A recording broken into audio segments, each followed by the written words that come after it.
कुछ लोग आप उनके लिए कितना भी कर लो वो कभी नहीं मानने की आप उनका भला कर रहे हो। भाई ये आप एक कहानी सुनाता हूँ मैं आपको, आप इसके थ्रू सुनिएगा। एक कुत्ता एक दुकानदार के पास जाता, रात का समय है, कुत्ता जाता, उसके गले में एक पन्नी पड़ी होती है। तो दुकानदार देख कर समझ जाता है कि कुछ लेने आया। तो दुकानदार उसकी थैली खोल कर देखता, पन्नी खोल कर देखता, तो उसमें एक सामान की लिस्ट होती है और कुछ पैसे होते हैं। दुकानदार उस लिस्ट का सारा सामान निकाल कर उस कुत्ते को देता और जितना पैसा बनता वो पैसा अपना काट लेता है। अब दुकानदार सोचता है कि अल्लाह इतना समझदार कुत्ता मैं देखूँ तो है किसका। तो दुकानदार अपनी दुकान बढ़ा के उस कुत्ते के पीछे पीछे चल रहा। अब कुत्ता जाके खड़ा हो जाता है एक बस स्टॉप पे।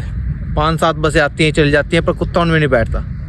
कुत्ता बैठता है एग्जैक्ट उसी बस में जो उसके घर के लिए होती है। कुत्ता बैठता है, कंडक्टर उसे देखता है, कंडक्टर पहचान जाता है क्योंकि कुत्ते का रोज का काम है। कंडक्टर उसे जानता है, कंडक्टर उसकी थैली में से पैसे निकालता है, टिकट काट के उसको दे देता है। अब कुत्ता 5-7 स्टॉप ऐसे आते हैं चले जाते हैं, कुत्ता नहीं उतरता। कुत्ता उतरता है उस जगह जहाँ उसके घर का स्टॉप है। अब उतरने के बाद कुत्ता चल देता है। वो आदमी जो उसका पीछा कर रहा है वो भी उसके पीछे उसी स्टॉप पे उतरता है, उसके पीछे पीछे चल देता है, सिर्फ ये जिज्ञासा लेके कि मैं देखना चाहता हूँ कि ये कुत्ता इतना समझदार कुत्ता है किसका।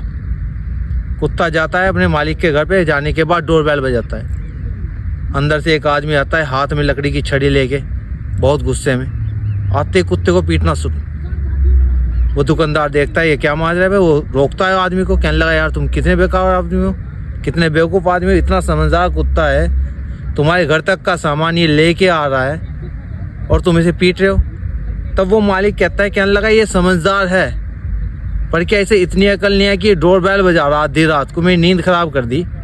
ये घर की चाबी भी तो ले जा सकता था, अपने आप दरवाज़ा खोल कर अंदर आ जाता, मेरी नींद खराब करी। तो भाई कहानी का सार सिर्फ इतना है कि आप किसी के लिए कितना कुछ कर लो, अगर वो आपकी बात को नहीं समझ पा रहा है, आपके एहसास नहीं समझ पा रहा है, आपके जज्बात नहीं समझ पा रहा है, तो बेकार है। इससे अच्छा अपना मजे लो। किसी को खुश करने से अच्छा ये है कि आप अपने आप को खुश रखो।